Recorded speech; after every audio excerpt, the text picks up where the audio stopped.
Music to me is an escape room, really. So I find peace just like finding a way to express myself. I find peace. Once you're in that spectrum of just creativity and it's a feeling you can't really explain it. It's like that's cool. But yeah, it's just something special and it's an intimate feeling. Besides, if it's a gift, why not use it?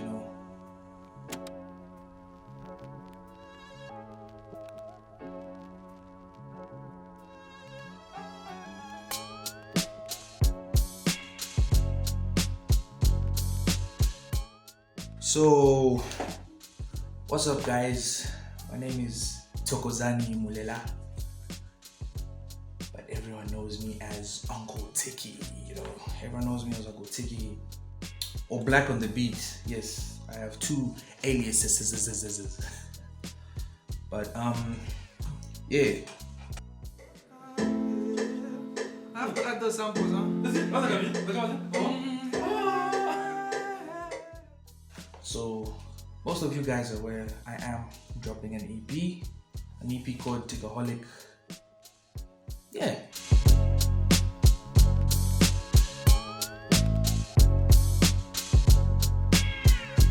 So, like Uncle Ticky, the name actually came from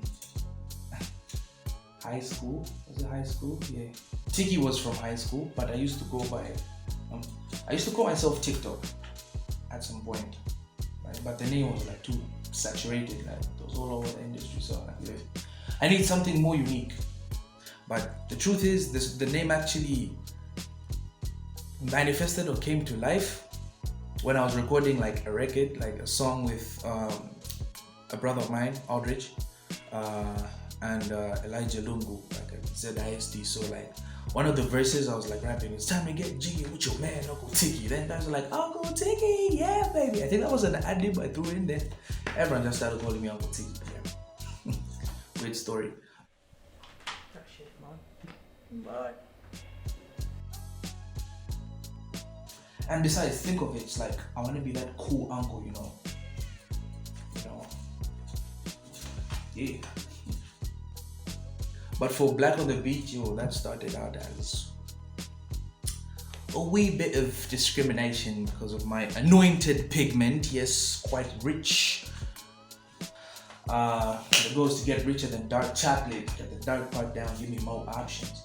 I wasn't really confident with like the color of my skin back in like high school, So people used to tease me about it. I used to let it go to heart and whatever. But I just embraced it. So that's how Black on the Beat came about. It's like I separate Uncle Ticky, the guy behind the mic, and Black on the Beat is like behind the keys and stuff. So yeah. Hey, the blacker the berry, the sweeter the beat, ho. So Tickaholic. Consider Tickaholic as a way of like expression. Like me, I'm home alone half the time, so consider it as like expression. Tickaholic is more or less like me in a space of self-discovery, especially in an era where mental health, suicide and all that is just, I can't really find the word for it, but it's just sad. So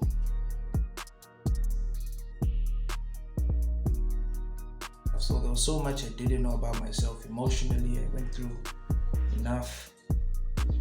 So I told myself, hey bro, you are broken. It's up to you to fix you.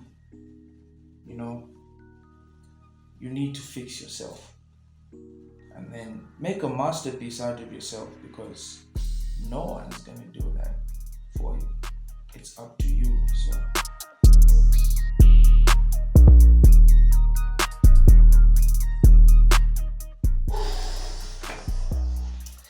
the creative process of this project, bro, it was all over the place, but it started as far back as 2019. I think the first ideas manifested with people I met, like Sean Trey and all them. Yeah, I talk about it a lot. That boy, Femi. A brother of mine, yeah. So even as I was recording like song like Whole of Me, he was there, and there were probably some concepts that came up, but I put them on hold. So Shontre was there, even ZBA, another brother of mine, Mr. Oasis himself. I'm super tired from Oasis. Even ZBA was involved because like he heard some of these concepts a long time ago. Other songs were actually like written down either on the phone or like book. I have this book, where is it? And I, wrote some. Others are just like scat, and it was really just picking out the perfect songs and vibes at the particular time to actually work on them. So all this became possible when, once again, my bro Sean was coming to Lusaka and he carried his microphone. So I took advantage because he was like staying at my place, and I said, you know what, this project has been on my mind, my heart for a minute. Let me just lay it out there. And that's really it. That's really how it came to life.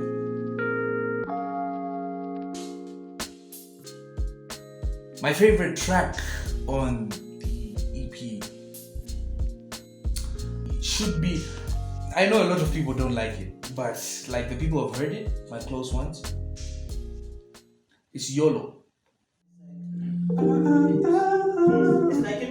I love YOLO because I wrote it when I was like at like the lowest points in my life. I was in South Africa at the time. It was during the whole COVID thing, so I noticed quite a lot of what was going on around me and whatever. Back home in Zambia, there was a lot that was happening, and it wasn't easy. And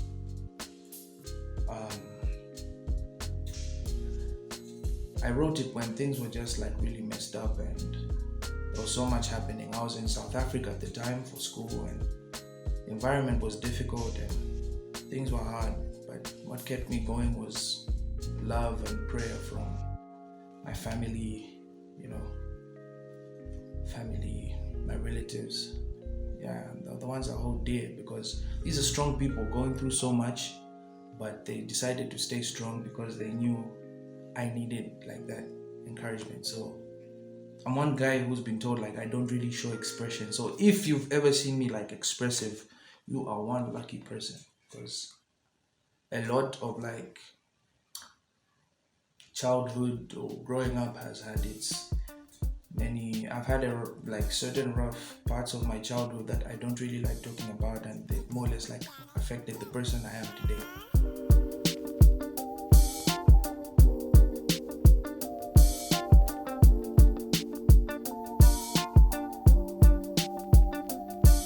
Guys, honestly, I hated music. You guys who've Googled me, I clearly stated I hated music, but honestly it was inevitable because I had like my mom and my dad.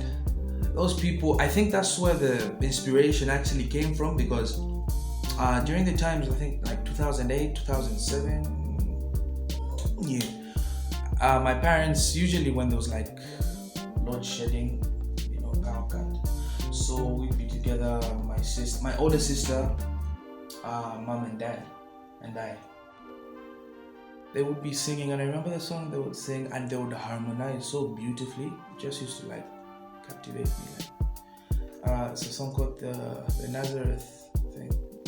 The Nazareth. Then my dad would just go, I think that tune, and then my mom sings the soprano, he gave his all, he surrendered all, like gospel music. So it sounded so lovely, and I would try singing with them. I wasn't perfect, I wasn't good at the time. And then, I think that's where it came from. Just watching my parents sing, and it sounded beautiful. But at the time when my dad wasn't employed, he was fixing like some computer. Then called me to see like FL Studio. I made some fancy beats. They were just thinking about them gives me the chills. But I would show my parents, and they would encourage me. You know, same with my sister. Guys, my older sister was also a wild producer. She was like my mate with music. Like we used to work together a lot. She would have been a wild producer. I feel if my sister had stuck closely with me, she would have been one of the best producers in Zambia.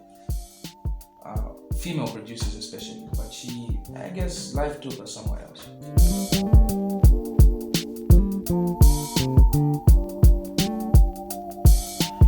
Life outside music for me is a bit interesting. I am currently pursuing a degree in graphic design. So I'm probably designing something. I do sports as well. I'm quite a sportsman. Don't look at my tubby belly. This guy doesn't do sports. You embarrass yourself, sir. It's me typically like relaxing, shoot some pool. Yeah, just shoot some pool, bro. Relax. You can't be making music throughout. I have, fun fact, I have 2 medals in volleyball, bronze and silver. But yeah, I still appreciate that. Bronze and silver. I play some basketball. Not good, I suck at basketball, but I can play. Basketball, table tennis, volleyball, swimming, soccer. What else? You name it. I've done quite a lot of that. So yeah, that's my life outside. I really want to go out more because I'm always trapped in the house, so I need to do stuff more, but hey, you need money for that.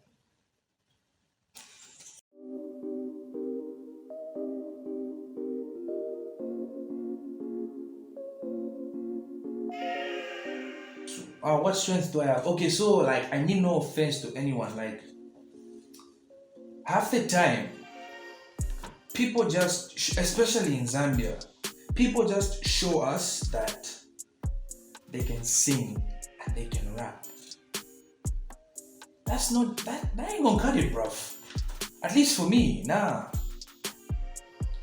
You have to combine, like, your creative process should combine feeling, experiment,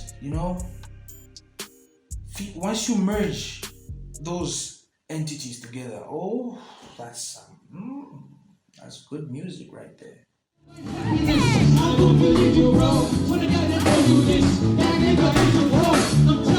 Just simple expressions like that, the way you project your voice and stuff. So I think that's one of my greatest traits. And another thing is that I'm never afraid to experiment. Like, I'll try it. I want you to think of the guy who discovered milk. Cows could actually produce milk. What was the guy doing next to that cow's udders, I'm such a clown, bro.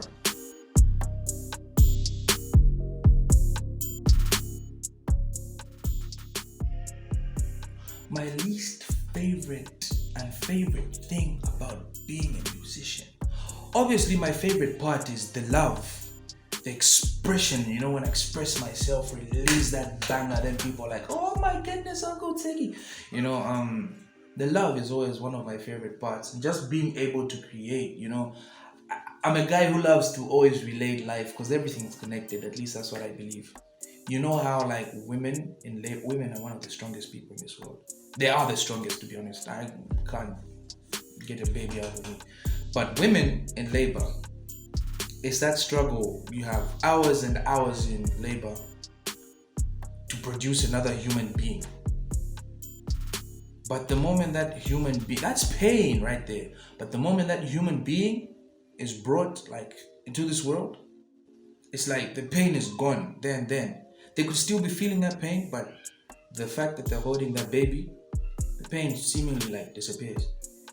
That's the best part. It's the beautiful pain, I call it. Yeah, not the beautiful pain you're thinking about. Dirty person, dirty man, dirty woman. But my least favorite part is like entitlement. Because if you think about it, yeah, we as artists, we feel we are entitled because we have a banging record. Like the whole world should be at my feet right now. They should be, oh, Ticky, no. It doesn't work like that, to be honest. And that's a part of me I'm really trying to get rid of.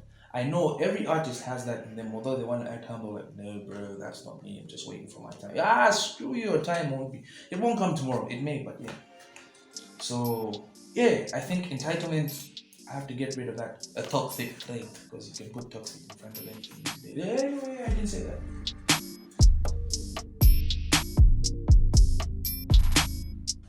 My creative process. Really depends. I have times when I would make the beat first. I have times when I would like write. At times I'll just give me a minute. It depends. I usually have this baby, you know. I'll play some stuff. I used to wake up to 10 missed calls, assuring me that I won't be yeah. Don't mind my voice, it's still messed up from Oasis Fest, but yeah. Sometimes I do compose on this guitar, or I'll probably just, like I said, make the beat and whatever. But you have moments where when you're in the zone, really, I don't write lyrics all the time, so there are certain songs where I will just, I think call it scatting or something, just mumble out like a melody, like on the beat, you know, and then, you know, just like mumble it out. Then as you're listening to the song, because of technology, you can just pause, like boom, pause your thingy, then think of the words there and then record to that melody. Yeah, so it always depends. And I know it's the same for a majority of artists. But yeah, practice.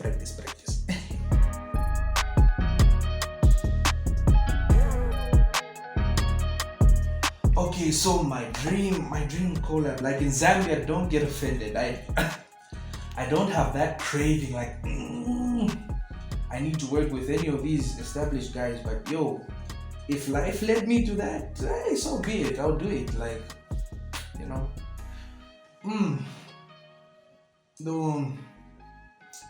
I mostly like love the new guys, you know. I want to work with guys like C3, man, like, no, most of them actually my homies though, you know. I have records with like the guys I really want to work with from the new school and stuff. But the others who I haven't yet worked with, but I would love to work with, you have the C3s, like I mentioned. You have who else? So many people, bro. Blah! So many people. You know? Yeah. But the guys on top of the food chain, like up there, I would love to most definitely work with Bruno Mars, bruh. Bruno Mars, Pharrell Williams, Kendrick Lamar, K. Dot, Tyler the Creator. Awkward, yes, but Tyler the Creator. That guy's insane. And J. Cole too. You know?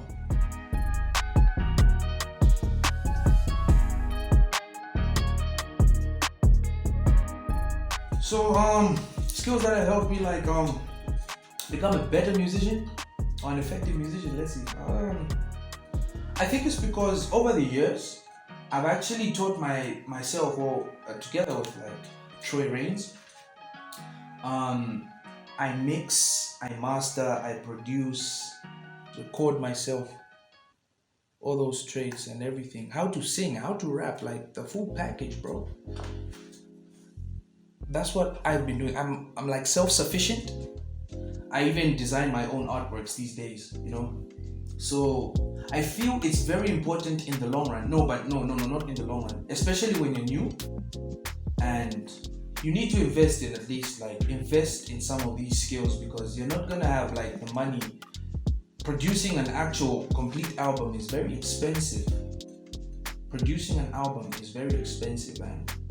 for someone like me who has the skills, I can make it work, because the only thing I really have to invest in is the marketing and the business. So hopefully with time I want to expand and start getting other people, making like a team. And I mean, I have to pay guys for the work. Like I have bros like Jay Han, Troy Rains, bro. Yo, Troy Rains and I have practically grown up together, and he's doing big things, you know. Titan, Sean, those are all my brothers. Like But I don't want like work for them just like that. Yo, bro, I need a beat. Oh, bro, I got you. No, I know how hard it is to be them because I am them. You know, creating isn't easy, so I want to give them a fat chunk of money. Like, bro, I need a beat, and as I show them that beats I'm getting are fire, bro. Yeah.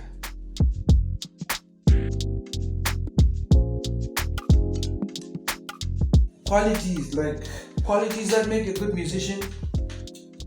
Don't be scared to experiment. Try. You never know if it works out or not. So, I believe in the saying. No, I think that's Nelson Mandela who said, "There's no such thing as a loser. You either win or learn." Oh, that was Thomas Edison. I have not failed. I have simply found 1,000 ways that don't work. Use that. Trial and error. You know? You never know what works. But then again, just because you failed doesn't mean you shouldn't try again. Like, try again. Like, you know, oh, I failed. Okay, you know. I, for one, as an artist, I don't care what genre it is. If I love it, if I feel it, I'll try it. So that's one of my greatest traits. So yeah, I think that's basically it, man. So that's all about me. Like, Ticky tell him, bro. It's not facts unless Ticky tell him. Tickaholic coming soon.